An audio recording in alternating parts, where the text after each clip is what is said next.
This evening we're going to be looking at chapters 23 and 24 and 25 of the book of Genesis. So you can open your Bible to Genesis chapter 23. We're going to read this evening about the continuation of the promise made to Abraham from his generation to the next.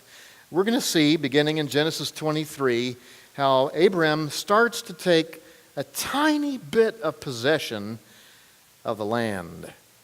You know, Southern California is infamous for outrageous housing prices, and it seems like every decade or so there's these massive spikes, and every once in a while it bottoms out. But it's so often for most people, for many people, it's just kind of out of reach. And it's worse in other parts of the country. The Bay Area is even more outrageous there. And you know where it's really, really bad is places like Japan. Japan, where it's not unheard of to have a 100-year mortgage, where your kids and your grandkids and your great-grandkids are paying off the deed on the family property. Well, Abraham was called to sojourn in the promised land, was told to live in a tent for the entirety of his life. He was told to live in that land and yet not own it. We're going to find, though, in this story that there's one piece of land that Abraham would buy. One piece that would cost an exorbitant amount of money. One piece, not where he would live, but where he would bury his dead, and where he himself and his son and his grandson and his wife would one day be buried as well. As you look on your handout, I remind you that the book of Genesis, after the introduction in the first chapter, is made up of 10 records. There are 4 about things in the earliest days, and then 6 records about the life of the patriarchs, Abraham, Isaac, Jacob, and Joseph. And we've been looking together at chapters 11 through 25, which focus on Abraham's story. And on that first page is a large chart that sort of tries to lay out all the major events of Abraham's life. And on Sunday mornings when I've been in the pulpit, when Pastor Ed is not preaching on Luke, I've been preaching on select parts of Genesis. And my goal in these evening sessions is to sort of do a little bit of high-altitude flyover of the other parts of Genesis. We've been looking particularly at this concluding part of the book where Isaac is born and the promise is still alive and the promise is being passed on to the next generation. So you can flip over your handout. On the other side, you'll see a section that's encased in blue, and this is where we're looking tonight. The last segment of the story of Abraham actually doesn't have that much to do about him.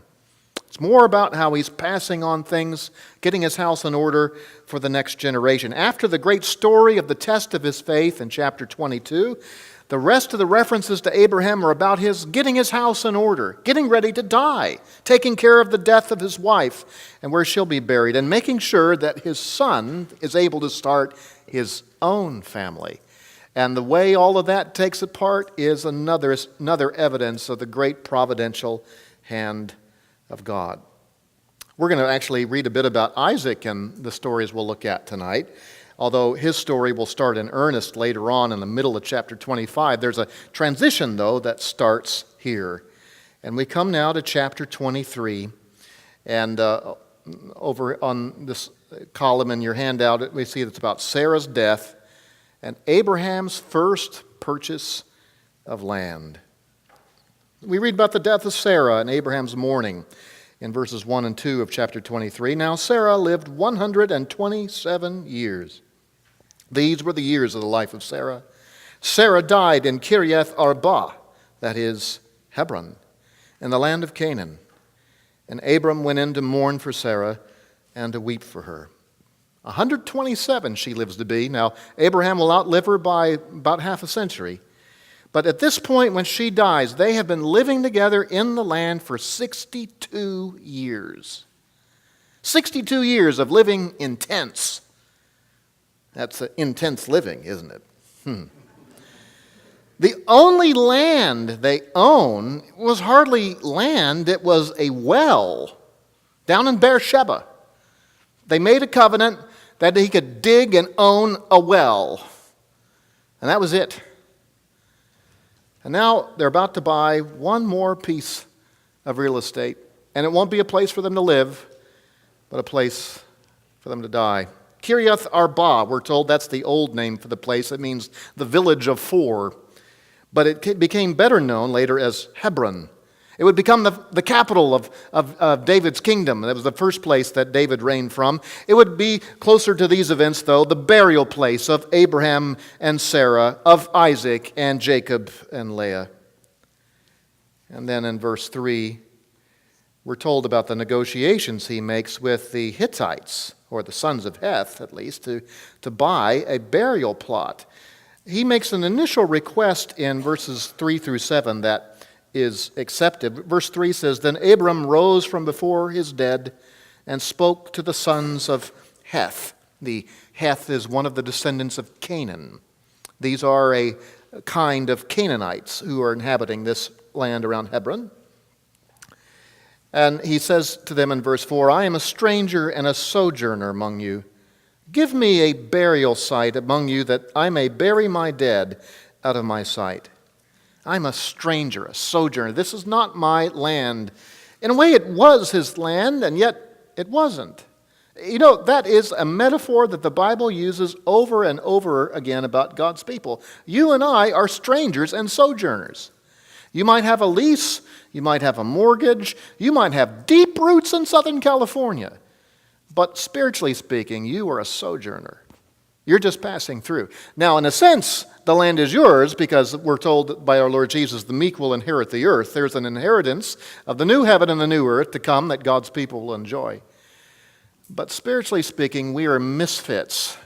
We are outsiders, and we have to maintain a kind of distinct identity. In fact, that's one of the major lessons in these stories of Abraham and finding a wife for his son in an unusual way is to maintain distinction from the world round about them. What Abraham says about himself here in verse 4 is something that the law would say about Israel later on, that you are sojourners, and that you don't really own the land either, though I have given it to you. He says, give me a place. And when he says give me, he doesn't mean like just give it to me free. This is like when you go into the store and they say, can I help you? And he says, give me 3 of those and 4 of those. That doesn't mean I can just walk out with them. It means there's going to be a transaction. There's going to be a sale that's going to take place. Verse 5, the sons of Heth answered Abraham, saying to him, Hear us, my lord, you are a mighty prince among us.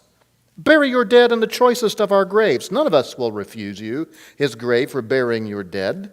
You are a mighty prince. Literally, you are a prince of God. And that might just be a saying that they're using to say that you're a great significant person, but it is ironic that this sojourner is also marked out by his relationship to God. The God who had promised him that a great nation would come from him, the God who had promised him this land, has caused him to be a man of influence and significance. And they offer him to have a tomb of his choice, free. You can bury your dear wife any one of our tombs. You can share in our family plots. That's fine. But notice the response of Abraham as we begin in verse 8. There are these gracious negotiations to buy Ephron's cave and the adjoining land to it, beginning in verse 8. And he spoke with them, saying, If it is your wish for me to bury my dead out of my sight, hear me, and approach Ephron, the son of Zohar, for me, that he may give me the cave of Machpelah, which he owns, which is at the end of his field. For the full price let him give it to me in your presence for a burial site. Now Ephron was sitting among the sons of Heth, and Ephron the Hittite answered Abraham in the hearing of the sons of Heth, even of all who went into the gate of his city, saying, No, my lord, hear me. I give you the field, and I give you the cave that is in it. In the presence of the sons of my people, I give it to you. Bury your dead. There are these very gracious negotiations. They're wanting to just give it to him. But you see, there are some strings attached with that. By just giving him the land, it's not the same as someone giving you a deed to land. What they're offering is use of the land, not ownership of the land. And in the ancient feudal system that existed back then, if he was given use of it, then he'd have to pay taxes on it to whoever was governing the sons of Heth at that time. And a generation or 2 or 3 later, they could take it back. So they're trying to make it easy for him in one sense, but they're also trying to make an out for themselves. There are places around the world today where people have long-term leases of land. I know in our brothers and sisters in Fiji, the Fiji Bible College sits on a lot of land that has a 100-year lease. There's a little bit of concern. What's going to happen when that expires? Will they find grace in the eyes of those who hold that deed? Or will they be uprooted? And Abraham wants to make sure that there's no situation like that. So he says, I will pay the full price. He doesn't want it to be revoked, to have it pulled out from underneath him. So Ephron, who apparently does not, and Abram don't know each other, so Abram has the other landowners, the other people of the sons of Heth are gathered around. He is an outsider coming into their land. This is a community decision, as well as something that Ephron must decide. Verse 12, and Abram bowed before the people of the land. There's this gracious interaction. He spoke to Ephron in the hearing of the people of the land, saying, if you will only please listen to me.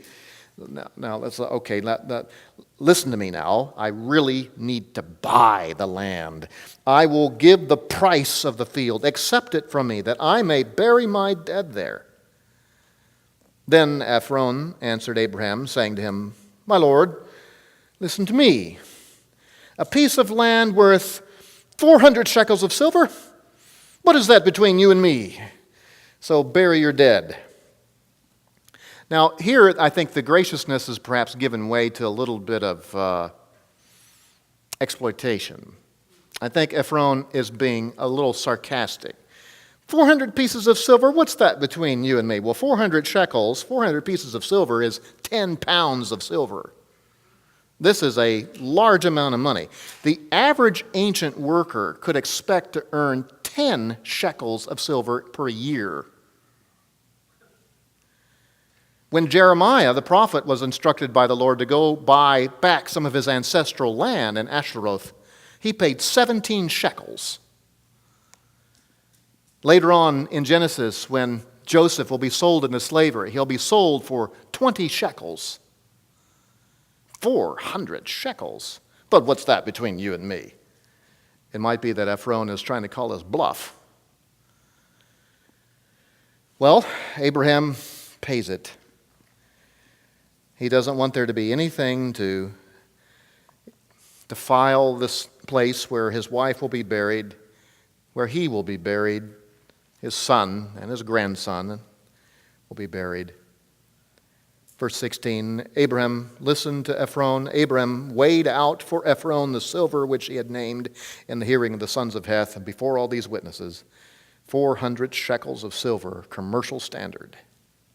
So Ephron's field, which was in Machpelah, which faced Mamre, the field and cave which was in it, and all the trees which were in the field that were within all the confines of its border, were deeded over to Abraham for a possession in the presence of the sons of Heth, before all who went to the gate of the city. And then we find the burial of Sarah in that cave in verse 19. After this, Abraham buried Sarah, his wife, in the cave of the field of Machpelah, facing Mamre, that is Hebron, in the land of Canaan. So the field and the cave that is in it were deeded over to Abraham for a burial site for the sons of Heth. And that place is still a special and sacred place today, a place marked by both Jewish and Muslim markings. The tomb of Abraham, what's believed to be the tomb of Abraham, sits within a Muslim mosque.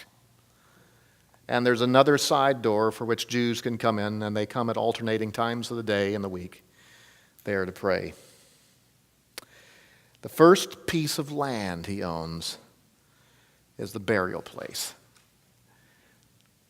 You talk about putting down roots. Claiming the land in which his descendants would live, this is the place. He chooses to be buried there. Remember when Joseph will be taken off to Egypt, and he makes commandment that they not leave his body in Egypt. The best years of his life were in Egypt. But his identity was wrapped up in this place, the place of God's promise. So we find the generation of Abraham is starting to pass off the scene. It's time for a new generation to get going, and so that brings us to chapter 24, the search for a wife for Isaac. Now, I want to start off this chapter by saying what we read in this chapter is not some kind of a blueprint about how you're supposed to find a spouse for your kids. This is not a template for dating or courting or marrying or anything like that. There are things in this story that are incredibly unique. Things that ancient peoples like the Israelites in Moses' day would read this and think, really? Wow. Not a template to follow, but a record of the amazing work of God. In fact, it's so amazing that this is the longest chapter, the longest single story in the book of Genesis. And it's an amazing indicator of God's providence to bring to fulfillment the promise that he had made. There's an unusual blessing pronounced by Abraham in verse 1. Now, Abram was old, advanced in age, and the Lord had blessed Abraham in every way. He has, what that means, Abraham has very unusual blessing. The Lord is caring for him even though he hasn't built a house. The Lord is starting to build a household for him. And in commercial matters and in other things, the Lord has greatly enriched him and enabled him. And so now he makes his chief servant make an oath to go find for Isaac, his one legitimate son, to go find for him a spouse who can fit into the covenant plan that God had revealed to him. And so we find in verse 2, Abraham said to his servant, the oldest of his household, who had charge of all that he owned, "Please, place your hand under my thigh, and I will make you swear by the Lord, the God of heaven and the God of earth, that you shall not take a wife for my son from the daughters of the Canaanites among whom I live, but you will go to my country and to my relatives and take a wife for my son Isaac." Now, I want to try to explain this unusual gesture which is described in verse 2. I say try because we're really not exactly sure what it means. He tells his oldest servant, we'll find out later, this is Eleazar. He was mentioned earlier as Eleazar of Damascus. If Abraham had not had a legitimate son, Eleazar would have inherited all of Abraham's stuff. But now, at age 100, the son has come. And test after test have been passed, and he is going to be the heir. And Eleazar is a trusted man, we learn. And Abram makes him swear, and he says, "Put your hand under my thigh." This is an expression that's found only in the Old Testament. And commentators have debated a great deal as to what it might mean or exactly where on the thigh this touch is to be placed. But the idea is, we can say this for sure, you are placing your hand in a very vulnerable place, a very delicate place. You only would tell someone to do that if you had incredible trust for them. You are entrusting them with a responsibility and making them swear an oath before God that they will fulfill it. It might be that this part of the body is chosen to remind them of the sign of the covenant that God made with Abraham. What was the sign of the covenant that God made with Abraham? It was circumcision.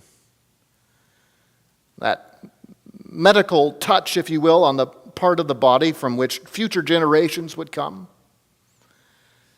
Perhaps placing the hand near there is connecting them in this promise to the greater promise of God. What I am calling you to do, Eleazar, is in line with what God himself has promised, what he has signified to us that he will do. Make a promise to me that you'll not, I'm going to die soon, and my son's not married yet. Do not marry him off to one of these Canaanite girls. Sons of Heth are expensive. What must the daughters of Heth be like? No, that's not the reason. It has nothing to do with expense, does it? It's about the corruption of that land. The Lord had told Abraham that eventually the time would come when great judgment would fall on the Canaanites. Now, the sin level had not yet risen to the highest amount, but it was going to come. And there had been a great outburst of divine judgment on the people, some of the people in that land, with Sodom and Gomorrah being overturned. Promise me now, it's going to be your job at families work together to marry people off. The idea of going, getting on a website and finding your true love all on your own was not something they did in ancient days. Families would often negotiate their weddings. And Eleazar, it's going to be your job if I don't live too long. I need you to go get my son a wife from our extended family. This is a practice called endogamy, marrying someone within your extended family. And the reason that Abraham wants him to go back to his home country is not because the relatives back there in Haran are so spiritual, that they're good and godly people. They're really not. All you got to do is read the story of Laban later on to find out what a carnal man he is. You just have to keep reading and you find little things about, they come back from there and some of them are bringing idols with them.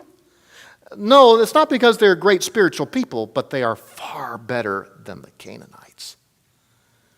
There needs to be a distinction between Abraham's family and those round about it. The whole living in tents was part of maintaining this distinction. It had to be established and maintained. Well, Eleazar asks a question, verse 5. The servant said to him, suppose the woman is not willing to follow me to this land. Let me pause here to say what kind of a distance. We're talking about a distance of 450 to 500 miles away.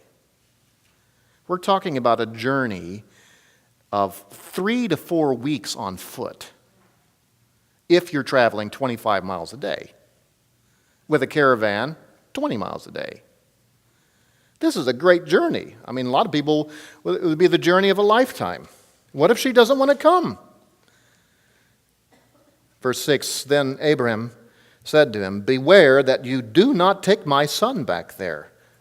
The Lord, the God of heaven, who took me from my father's house, from the land of my birth, and who spoke to me and who swore to me, saying, to your descendants I will give this land, he will send his angel before you, and you will take a wife for my son from there. But if the woman is not willing to follow you, then you will be free from this, my oath. Only do not take my son back there.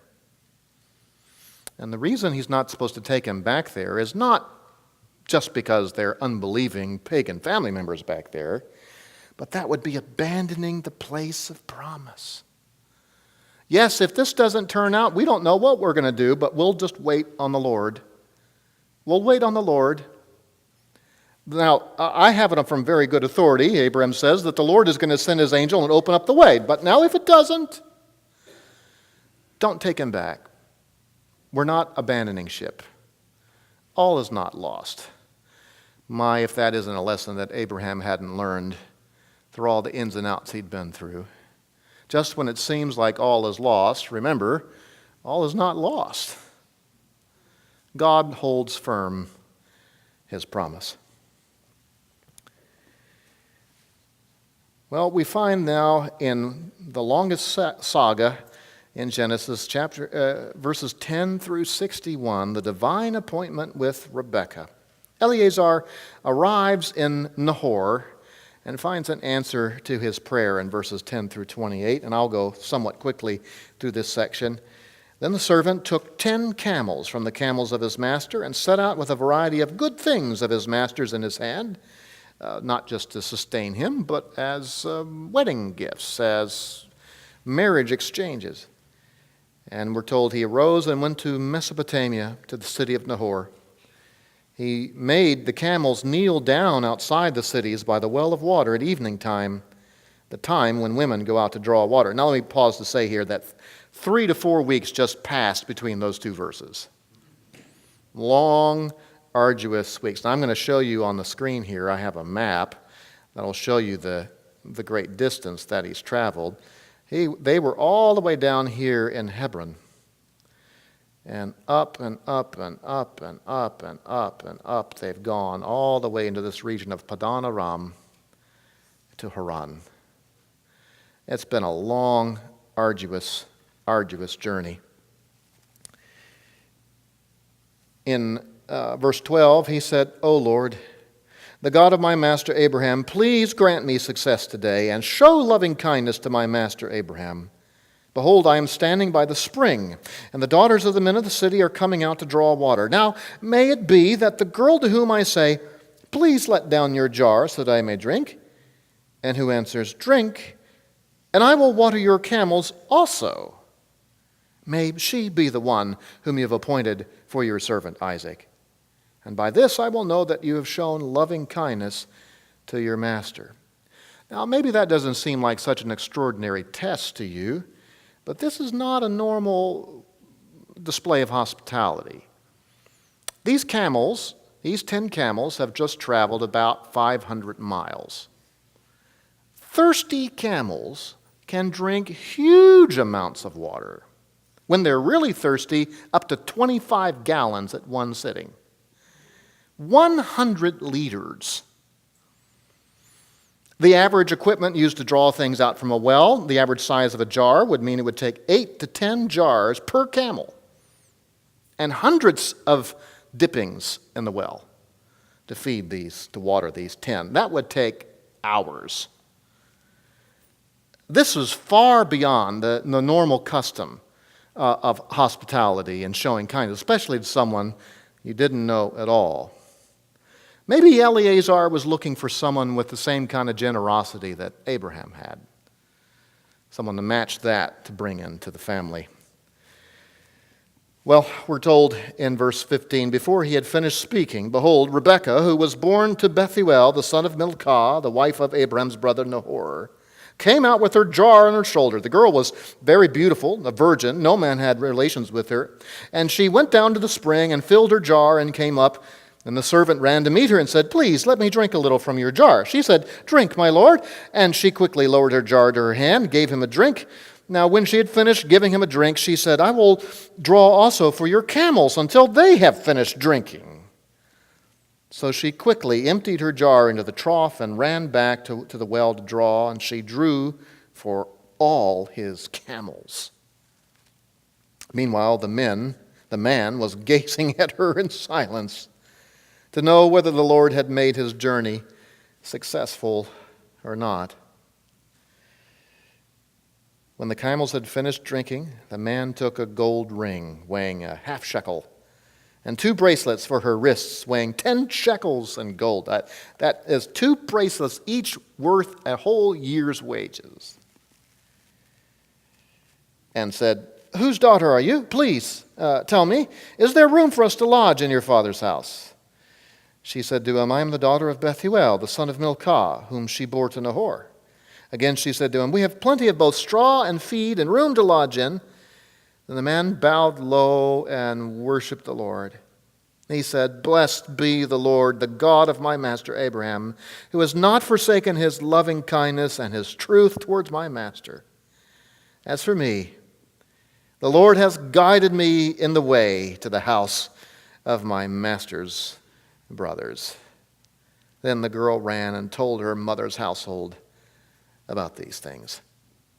And then she recounts the events to her brother Laban, and there's about 20 verses of where this is all retold. Now, verse 29, now Rebekah had a brother whose name was Laban, and Laban ran outside to the man at the spring, and he saw the ring and the bracelets on his sister's wrists. And when he heard the words of Rebekah, his sister, saying, this is what the man said to me, he went to the man, and behold, he was standing by the camels at the spring. And he said, come in, blessed of the Lord. Why do you stand outside, since I have prepared the house and a place for the camels? By the way, do you notice how Moses tells us that the first thing he sees is the bling? Laban is a bit of an opportunist, though he tries to portray himself as something a bit more gracious. Verse 32, so the man entered the house. Then Laban unloaded the camels, and he gave straw and feed to the camels, and water to wash his feet and the feet of the men who were with him. But when food was set before him to eat, he said, I will not eat until I have told my business. And he said, speak on. So he said, I am Abraham's servant. The Lord has greatly blessed my master so that he has become rich. And he has given him flocks and herds and silver and gold and servants and maids and camels and donkeys. Now Sarah, my master's wife, bore a son to my master in her old age, and he has given him all that he has. My master made me swear, saying, you shall not take a wife for my son from the daughters of the Canaanites in whose land I live. But you shall go to my father's house and to my relatives and take a wife for my son. I said to my master, suppose the woman does not follow me. He said, the Lord before whom I have walked will send his angel with you to make your journey successful. And you will take a wife for my son from my relatives and from my father's house. Then you will be free from my oath when you come to my relatives. And if they do not give her to you, you will be free from my oath. So I came today this spring and said, O Lord, the God of my master Abraham, if now you will make my journey in which I go successful. Behold, I am standing by the spring, and may it be that the maiden who comes out to draw, and to whom I say, please, let me drink a little from your jar, and she will say to me, you drink, and I will draw for your camels also. Let her be the woman whom the Lord has appointed for my master's son.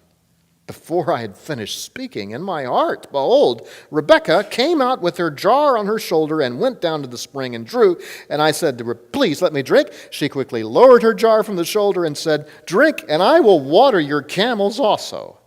So I drank, and she watered the camels also. Then I asked her and said, whose daughter are you? She said, the daughter of Bethuel, Nahor's son, whom Milcah bore to him.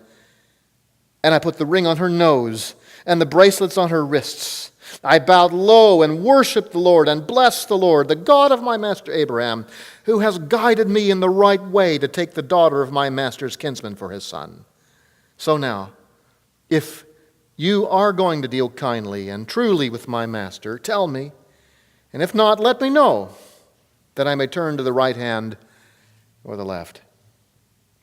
Now there were discussions leading to Rebekah's quick departure with the servant. And beginning in verse 50, then Laban and Bethuel replied, the matter comes from the Lord, so we cannot speak to you, good or bad. Here is Rebekah before you. Take her and go, and let her be the wife of your master's son, as the Lord has spoken. When Abraham's servant heard their words, he bowed himself to the ground before the Lord.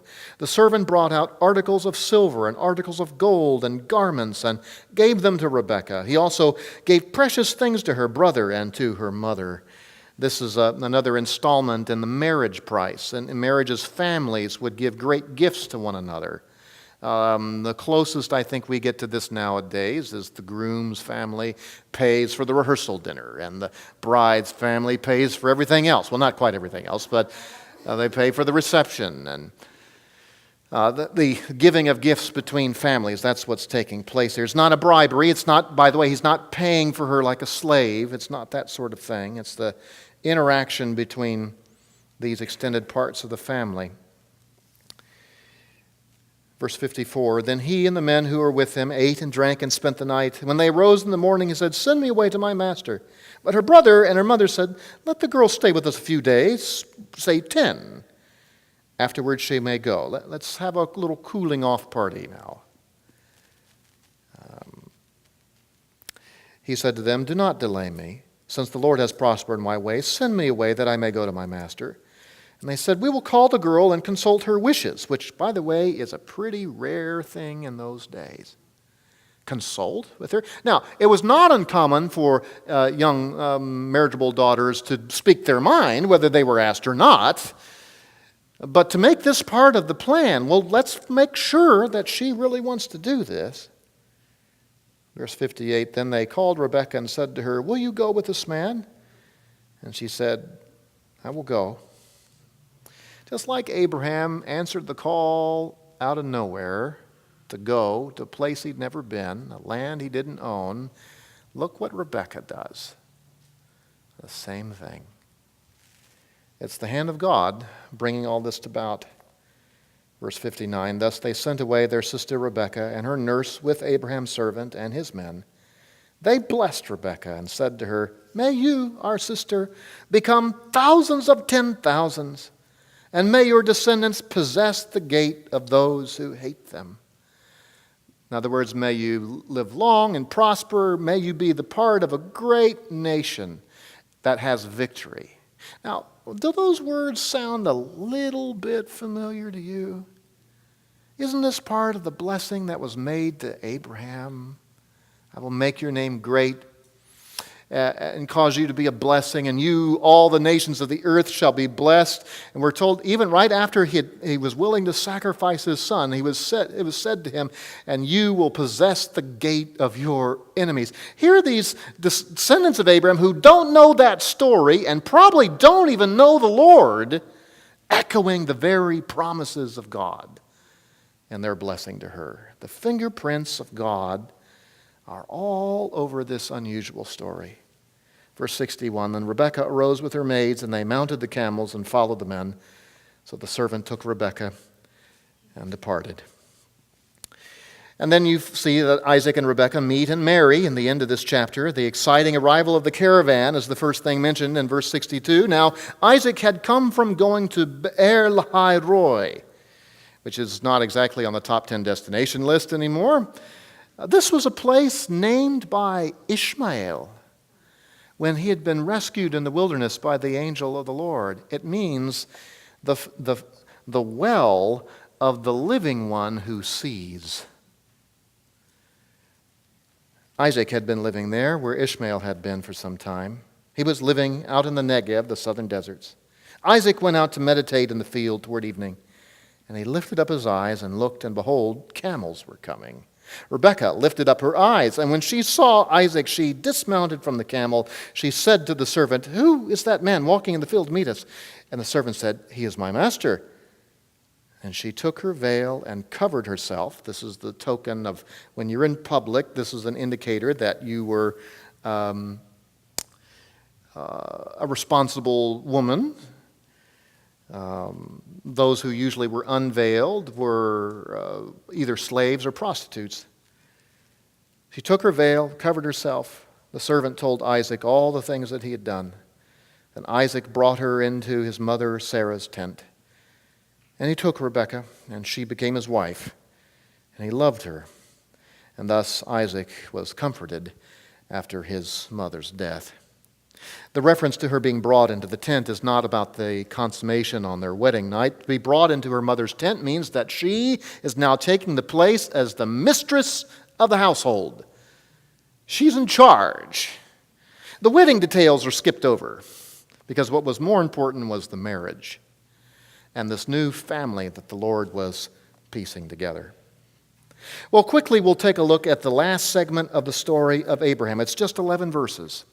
Chapter 25, beginning in verse 1, is the last we'll hear in the chronicles of the life of Abraham.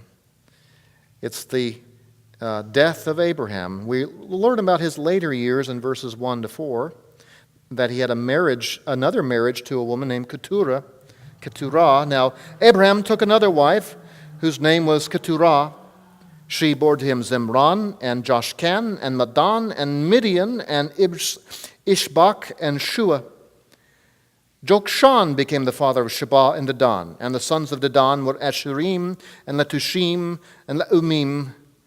The sons of Midian were Ephah and Epher and Hanok and Ebidah and Eldaah. All these were the sons of Keturah. Amazing, all those years with no legitimate son, and now his wife is gone, and kid after kid after kid after kid. And many of these kids would turn out to father nations who would trouble Israel for generations. The text is not lauding Abraham here. It's not even explicitly condemning him. It's just laying out the facts of things.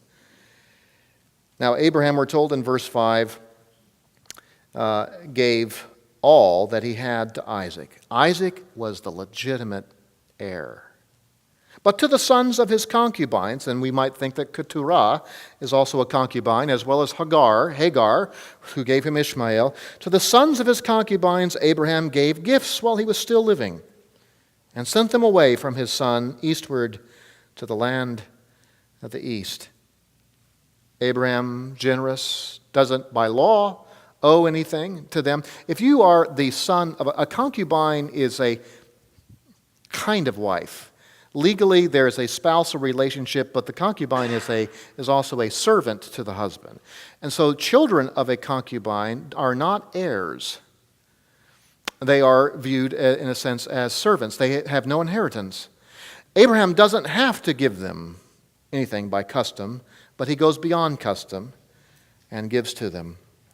I think the lack of wisdom in what he does in fathering all these children is evident as you keep reading the Old Testament and the trouble that Israel has with these other descendants of Abraham. But then the last few verses we read about the death and burial of Abraham there in Machpelah. These are all the years of Abraham's life that he lived, 175 years. Right here, the storyline is shooting forward quite a bit because when he dies at 175, his grandkids are alive. Jacob and Esau are 15 years old when he dies. But here the story just fast forwards to get to the end of his life so it can switch in a little while to focus upon Isaac. Verse 8, Abraham breathed his last and died in a ripe old age, an old man and satisfied with life, and he was gathered to his people. Then his sons Isaac and Ishmael buried him in the cave of Machpelah, in the field of Ephron, the son of Zohar the Hittite, facing Mamre, the field which Abraham purchased from the sons of Heth. There Abraham was buried with Sarah his wife. It came about after the death of Abraham that God blessed his son Isaac. And Isaac lived by Be'er Lahai Roi. And that ends the story of Abraham. The next part of Genesis that we'll see, which we'll survey quickly, is a short, tiny little section about Ishmael. Tiny section. We're talking, 7 verses. A son of Abraham, yes, but not the line of promise. And it will be, when we come to chapter 25, verse 19, we have another long, slow section. The saga of Isaac, the second patriarch. And so the book of Genesis will wind its way, going fast and then going slow, focusing on this impossible promise that he'd made to an old man who couldn't have kids, that from him would come a great nation, that from him would come blessing to all the earth. And you and I, beloved, though we are not sons of Abraham by lineage, we are not Jews according to the flesh, we are children of Abraham by faith. And through the greatest descendant of Abraham, you and I have entered into unbelievable blessing, the fullness of which we've not yet seen, and we sojourn until it comes to its fulfillment. Lord, we thank you for the time we've had this evening to study, to look at these profound stories. And we ask our God that you would seal to our hearts the things that we've learned, the lessons of faith, the examples of faithfulness, and most importantly, Lord, how you are one who keeps your promises. That you do sometimes impossible things to bring about that which you've purposed. We thank you for the great promises that have been made to us in Jesus Christ. And we ask that we would live daily in light of those things which have been sealed and secured to us by the blood of Jesus Christ on the cross. The promise that there's an everlasting home waiting for us. And as we sojourn on our way there, may we be faithful and trust you even when all seems lost, knowing that you have not lost the way. In Christ's name we pray. Amen.